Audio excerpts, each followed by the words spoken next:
मैं अमिताभ श्रीवास्तव जी के पास जाना चाहूंगा। अमिताभ जी, हम लोग अभी लगातार कर रहे हैं और बड़े अच्छे कुछ शेर हमने सुने अशोक यादव जी के द्वारा, कुछ हमें शेर सुना है राकेश सज्जन जी द्वारा, और आप भी बड़े खूबसूरती से और सब चीजों से मिश्रण मिश्रण करते हुए करते हैं। लेकिन जो जनादेश की बात है, देखिए बिहार में आपने बिहार को खूब कवर भी किया है, आपने उसको जाना भी है। जो हम लोग लगातार की ग्राउंड रियलिटी और दोनों में, और इस बार तो बहुत चीजें दिखी हैं, और वहां जो पहरेदारी हुई है उसने बहुत कुछ दिखाया है कि इतना आसान नहीं होगा बेईमानी, और जितनी तेजी से बढ़ा है कि कहां लास्ट उसमें उसकी तुलना में 9% से कुछ ज्यादा 10% के आसपास का हाइप है, युवा है, महिला है, और कुछ इस बारे में माना कि जातियों से इतर भी चीजें हैं जो मुद्दों की बात है। अब तक का जो है जितने रुझान या सब कुछ है, क्या आपका अपना विश्लेषण, आपका अपना आकलन क्या कहता है अमिताभ श्रीवास्तव जी? बहुत बहुत शुक्रिया संजीव। देखिए, अभी मैं सुनीलन जी को सुन रहा था और उनकी बहुत सारी जो बातें हैं, उसमें निश्चित तौर पर ये बात कहीं न कहीं आती है कि जो ये बिहार का चुनाव है,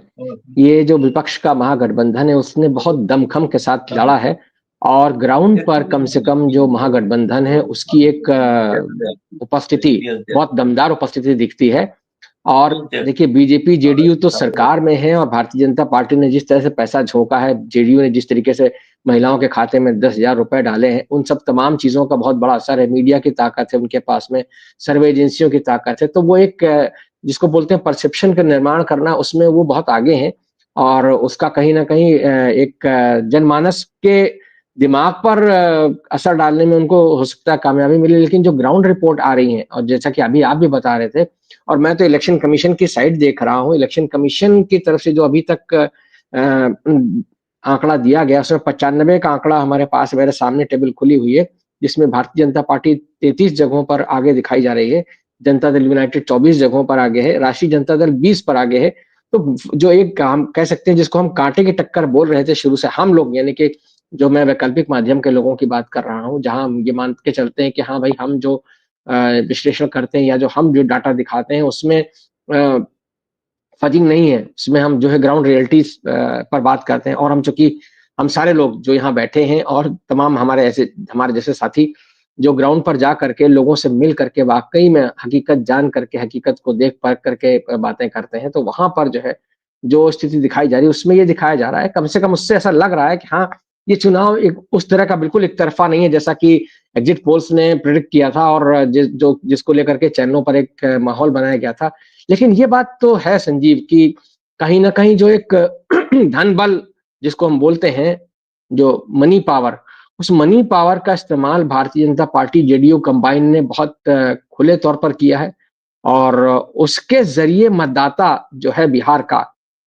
उसको प्रभावित करने में कोई कोर कसर नहीं छोड़ी गई। ये मॉडल हमने देखा मध्य प्रदेश में भी, कैसे महिलाओं को इन चुनाव से पहले पैसे बाँटे गए, फिर हमने हरियाणा में, सब महाराष्ट्र में देखा, सब जगह देखा। लेकिन जो बात सुनीलम जी कह रहे थे कि भई इतना सब करने के बाद भी अगर हम ये देखते हैं ग्राउंड पर कि जो वोट परसेंटेज में फ़र्क आता है, वो कहीं न कहीं अ, ऐसा नहीं है कि जिसमें ये दिखाया जा सके कि हाँ भाई, जो विपक्ष है वो लड़ाई से बिल्कुल बाहर है। और इतनी सारी बातें जो राहुल गांधी ने कही, वोट चोरी की तमाम सारी बातें जो उन्होंने प्रमाण के साथ जनता के सामने रखे, तो कहीं न कहीं मुझे लगता है संजीव कि ये जनता को भी समझने की बात है, ज़रूरत है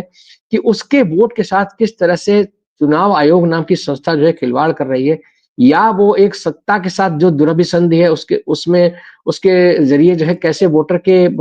मानस को प्रभावित किया जा रहा है या उसका वोट चुराया जा रहा है। राहुल गांधी ने जब वोटर अधिकार यात्रा निकाली थी बिहार में, तो हमने उसका रिस्पॉन्स देखा था, बहुत शानदार। उसके बाद तेजस्वी यादव ने भी यात्रा निकाली, उसका भी बहुत अच्छा रिस्पॉन्स रहा। तो कुल मिलाकर के जो महागठबंधन जो विपक्ष का है, हमें उम्मीद है कि वो इस बार जो है उसको अच्छा करना चाहिए, बहुत अच्छा करना चाहिए। पिछली बार भी हमने देखा था कि राष्ट्रीय जनता दल चुनावों में सबसे बड़ी पार्टी बनकर के उभरा था 2020 में, तमाम सारी बातों के बावजूद। और इस बार तेजस्वी यादव ने जिस तरीके से मेहनत की है, कम से कम ये मैं कह सकता हूँ कि विपक्ष के खेमे से तेजस्वी यादव एक ऐसा नेता बनकर के उभर रहे हैं, जो अपने पिता की छवि से, जो उनके पिता की छवि है लालू प्रसाद यादव की, जो एक बहुत बड़े नेता के तौर पर जाने जाते हैं, उस छवि से अलग हट करके वो कहीं न कहीं अपने लिए एक अलग कॉन्स्टिट्यूएंसी बना रहे हैं। युवाओं के बीच में जो विस्थापित मतदाता है उनके बीच में, महिलाओं के बीच में, सब जगह पर वो जिस तरीके से लोगों को अप्रोच कर रहे हैं और लोगों के बीच में जिस तरह से उनका एक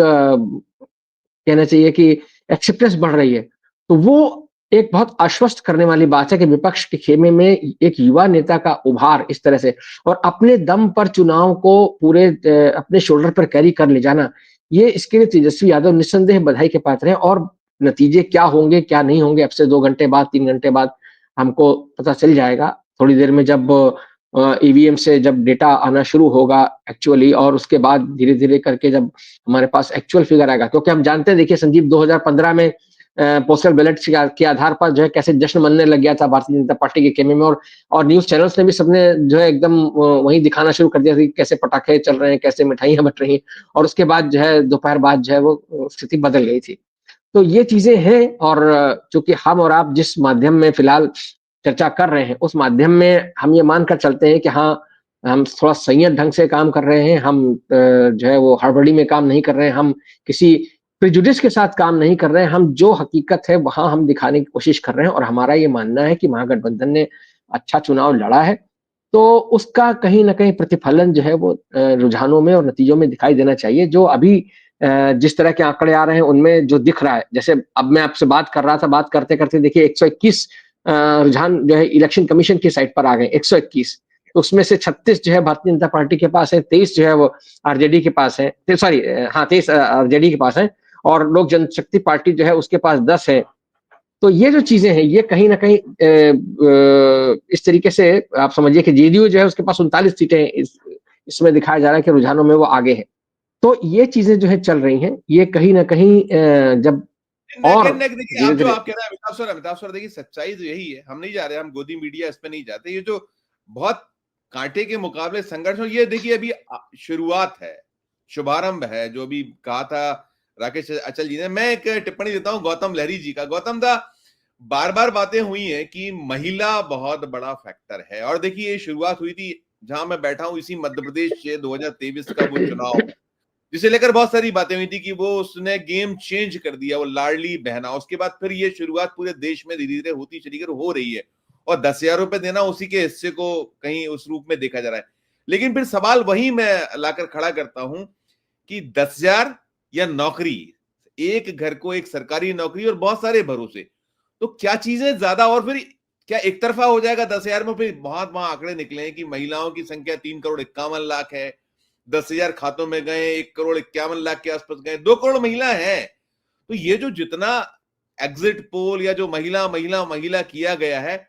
क्या ये इतना धरातल पर उतरने की संभावना है? हम इसको देखें। और फिर जो एक बार बार होता है, आपको हाइप क्रिएट करना है, आपको अपनी जो बेईमानियों को जस्टिफाई करना है, ये बड़ा ब्लेम है।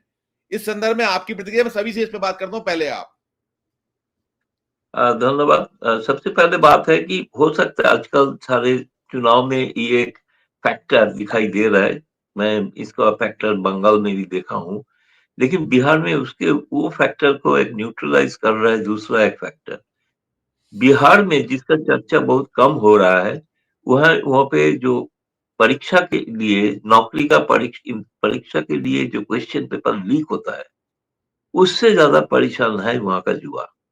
वो चाहते हैं ठीक-ठाक परीक्षा हो। बहुत नहीं, सारे ऐसे उसका विरोध करने जाओ तो लाठी है, फिर उसका विरोध करी तो लाठियां उनके खाना है। विरोध में तो वो जो है, आप घर का महिला के लिए आपने लुभाया पैसा देके, लेकिन वो घर के उनका जो बच्चे हैं, जो परीक्षा देने गए थे, बाद में पता चला परीक्षा कैंसिल हो गया। ये एक नया तरीका हुआ है कि नौकरी नहीं देने का, नौकरी देने का वादा करते हैं, उसके बाद परीक्षा होते हैं, लेकिन वो परीक्षा के बाद नौकरी नहीं होता है, क्योंकि क्वेश्चन पेपर लीक हो जाता है।